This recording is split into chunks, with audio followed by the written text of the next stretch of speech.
ঈদ উল ফিতরের তিনটা সুন্নাত। এক, আল মাশি, সম্ভবপর পায়ে হেঁটে আসবেন। গাড়িতে আসা বিদআত নয়, আপনার তো রাস্তা সময়ের সাথে কুলাবে না, যতদূর সম্ভব হবে পায়ে হেঁটে আসবেন।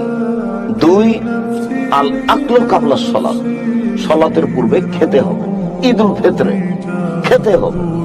তিন, অল ইগতিসাল, গোসল করতে হবে। বাড়ি থেকে বের হওয়ার সময় তাকবীর শুরু করতে হবে।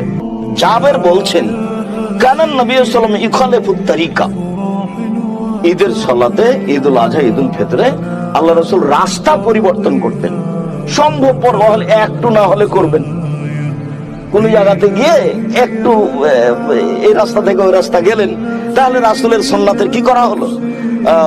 ফলো করা হলো, পালন করা হলো, যে আল্লাহ রাসূল রাস্তা বিপরীত করতেন, আসা যায়, যেতেন একটাই, আসতেন একটাই। ঈদের দিনের সুন্নাত কি কি জানাবেন? ঈদের দিনের সুন্নাত ভালো পোশাক পরে ঈদের মাঠে যেতে হবে, তাকবীর পাঠ করতে করতে, আল্লাহু আকবার, আল্লাহু আকবার, লা ইলাহা ইল্লাল্লাহ, আল্লাহু আকবার, আল্লাহু আকবার, লিল্লাহিল হামদ। ঈদুল ফিতরের করণীয় কি কি?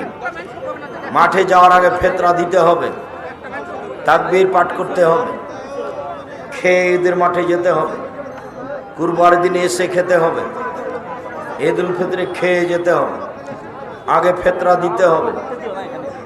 আগে ফিতরা দেওয়া যাবে না, ঈদের দিন সকালে ফিতরা দিতে হবে, খেয়ে ঈদের মাঠে যেতে হবে, তাকবীর পাঠ করতে হবে।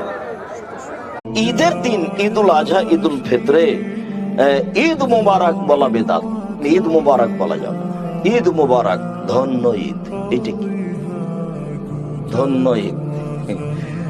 তাকাব্বালাল্লাহু মিন্না ওয়া মিনকুম, না মিনকা, আচ্ছা দুটাই আছে।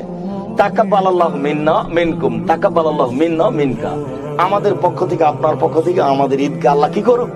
কবুল করুক। সেই সুন্নাত ছেড়ে দিয়ে একজন আর আজকে বলছে ঈদ মুবারক।